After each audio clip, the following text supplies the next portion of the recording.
Hey, good to see you. Well, welcome to the Capitol, everybody. Good afternoon. This is a great day for women in America. Yes, wait, that's an applause line. House Republicans have yet again stood up for women. This is a commitment that we have made because it comports with what is right and what is common sense.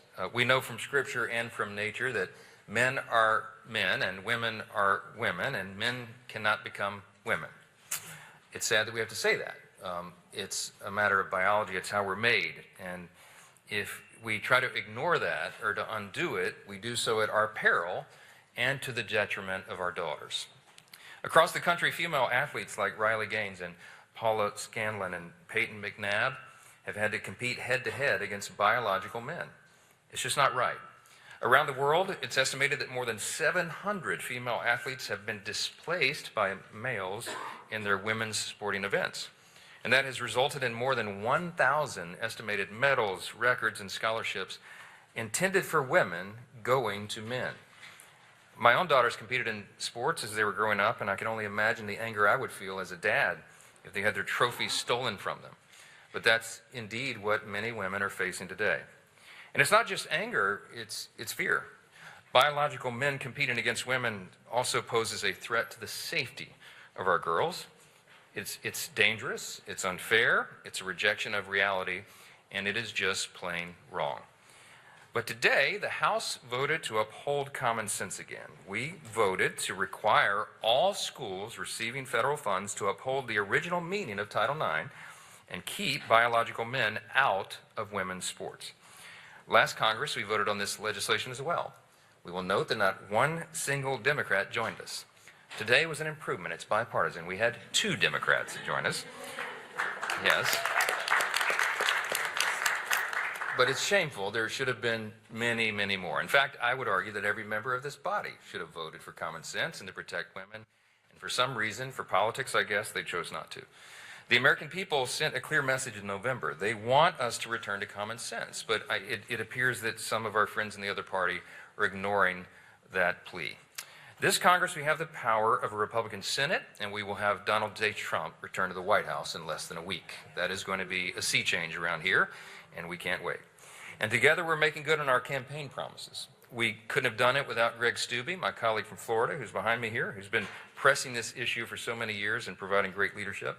We're grateful for that leadership, and it's good to see the hard work rewarded on a day like this. I'll now turn it over to Riley Gaines, who really needs no introduction here. She's in Congress as much as members of Congress now. And here she is.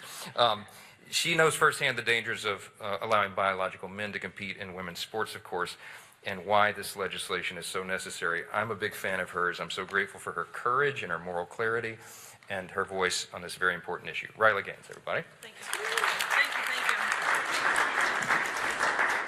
Thank you. Hello, my name is Riley Gaines. I am an ambassador for Independent Women's Voice. I am the vice chair of Athletes for America with America First Policy Institute. And I'm a former collegiate swimmer from the University of Kentucky. First, and let me echo Speaker Johnson's gratitude for the people who stand alongside me, behind me, their leadership on this issue, how they have stood firm, the flack that you all have taken. I know it's not easy, but nonetheless, it's necessary, and I would argue that it's urgent, and so I thank you all. And I'm thrilled with the passage of H.R. 28, the Protection of Women and Girls in Sports Act, but truthfully, I'm mad. I'm mad that this is something we have to do. I'm mad that we as women have to beg for equal rights. I'm mad that we have to beg for privacy in areas of undressing, and I'm mad that we have to beg for safety on the court or on the field, or walking in the streets at night for that matter.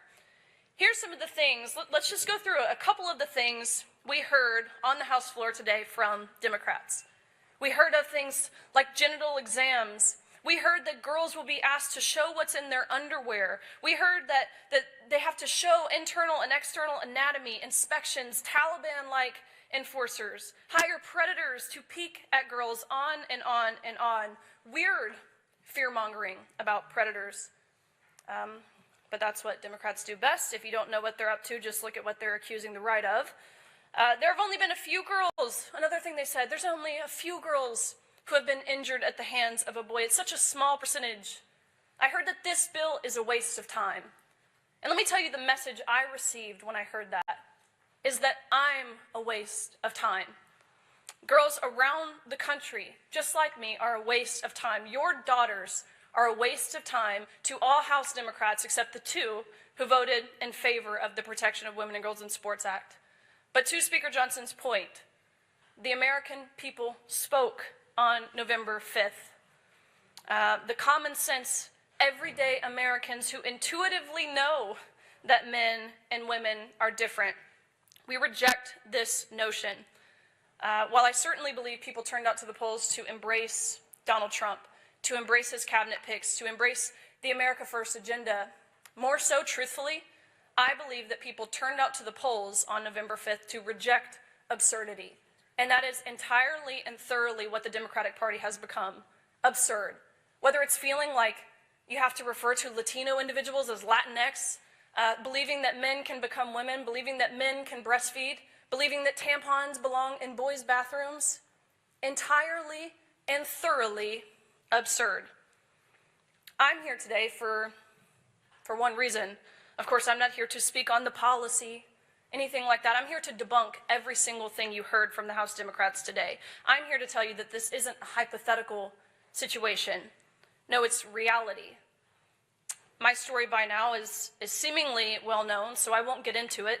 I could spend hours sharing the feelings and the emotions, the specifics behind watching a man steal a woman's national title, the feelings of humiliation and violation of having to strip down to nothing, fully unclothing yourself inches away from where a 6'4" man simultaneously fully exposed himself, stripping down to nothing, exposing his male genitalia non-consensually, might I add, which we used to properly label as some form of voyeurism or sexual harassment, indecent exposure. Now it's seemingly celebrated. Last fall, leading up to the election, the independent women launched the Riley Gaines Stand With Women scorecard. It was a first-of-its-kind resource that tells Americans who stands with women and who does not. The scorecard had a pivotal impact, delivering a 90% win rate for those who were Riley Gaines approved. I was honored to put my name to such a significant effort. No more hiding behind these phrases and taglines that the Democrats use, saying they're for women's rights. Go back and look at who voted in support of the Lake and Riley Act. Look at who voted in support of protecting women and girls in sports. And if they were no on one or both, then they do not get to say they support women. Men do not belong in women's sports. And with the House passage of the Protection of Women and Girls in Sports Act, we are one step closer as a nation to making sure that not one more male athlete is able to take a trophy, a roster spot, playing time, resources, or an opportunity to compete from a woman. The American people, again, we believe that women's sports are for women. I cannot believe we have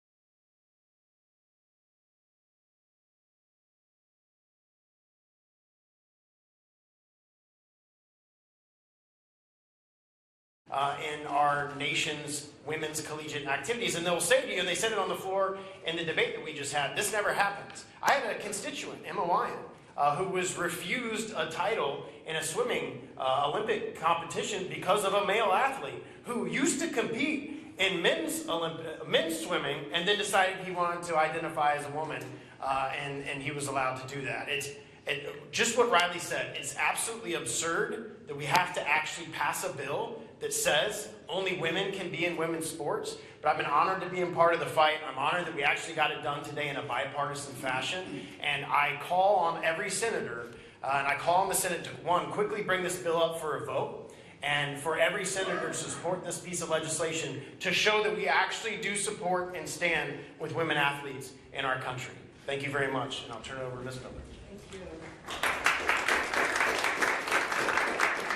Good afternoon. It's great to be here to celebrate the passage of this bill and to be able to represent women. I'm the mom of 5 daughters and currently so far have 9 granddaughters. So this is all about how we're going to treat our women and girls.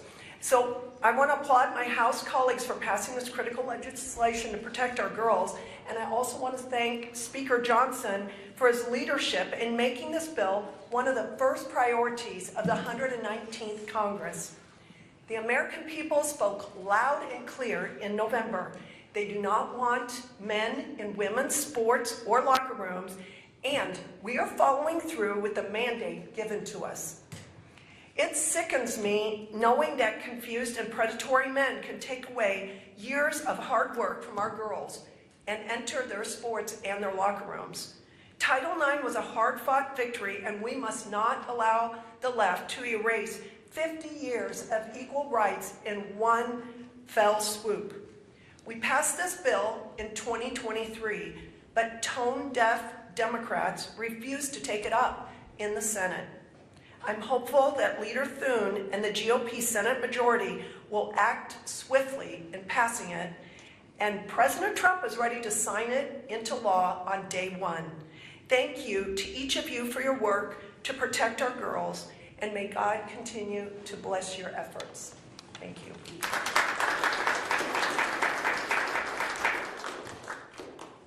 Let's just hear some examples of those that don't exist from the Democrats' perspective.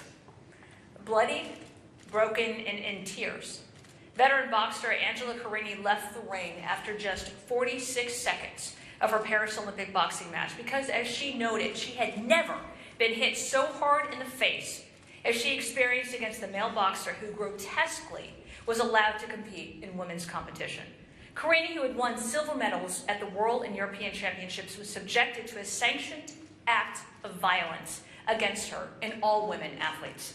Anyone who voted against the Protection of American and Girls in Sports Act is sending a message that they approve of women athletes being battered, abused, overpowered, and left broken on the field in which they have worked so hard to compete. But this isn't just about how little those who want men competing in women's sports care about the physical damage being inflicted on women athletes. This is radical movement to allow biological boys to compete against girls. It's all about erasing women entirely. The position of these radicals is so utterly immoral and bereft of any shred of sanity that we need to make sure that they are completely run out of women's sports, women's locker rooms, and driven from any position of power where they are taking actions to erase women. I'm proud to stand on the side of sanity, on the side of protecting the dignity of women athletes, and on the side of the American people who are disgusted that we even have to be having this debate. This is a fight that we must and we will win on behalf of our daughters and generations of women athletes to follow. Thank you.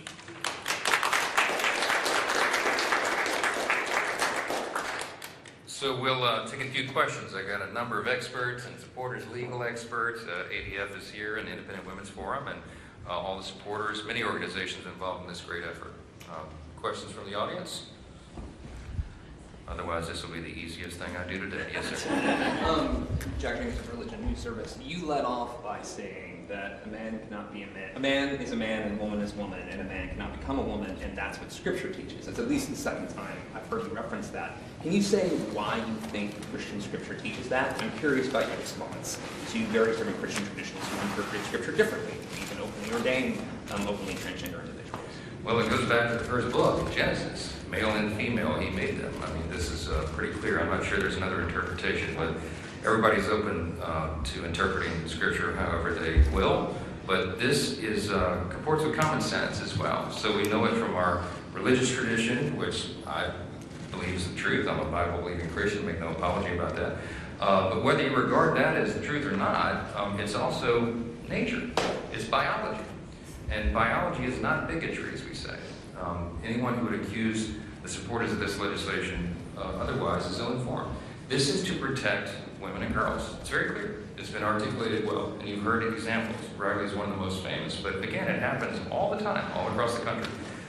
Congress has a role to play here. We should step into this arena, and it's an appropriate thing for us to do. So we make no apology for it. And this is not out of dislike or discrimination against anybody at all. This is the right thing to do, and it's to protect women and girls, and that's our goal here. So. Now that this, and Elizabeth Mitchell from the Daily Signal, now that this bill has passed, what plan does the House have to further empower Trump's cabinet appointees to root out transgenderism in their departments?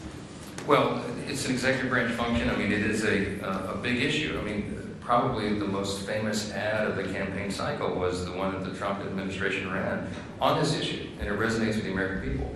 Congressman Stubbe mentioned it's in the opinion polls. This is an 80–90% issue or more, depending on which poll you look at. Because again, it comports with common sense. It should not be a partisan issue. We should have every single member of Congress united on this. And I would challenge all of you to go ask the questions of the Democrats who voted against it. How in the world they can justify that? Because I don't understand the argument at all. Other questions? Well, again, I want to thank all these fierce warriors and supporters who have stood strong on the issue and made this day possible. We will expect our Senate colleagues to do the right thing as well. Hopefully we will, and we get this legislation to the President's desk for signature.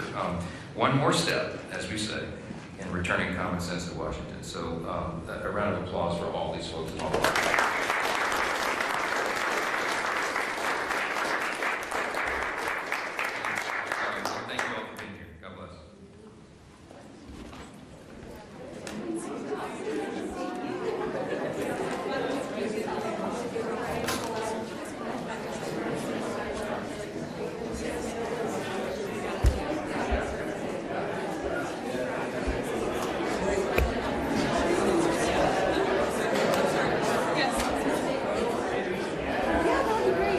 Really good photographs of people to guide them out. How you doing? Of course. Absolutely. Yeah. Who is she? Oh my goodness. She's on her way out here.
All right, I'm just gonna follow him around the room.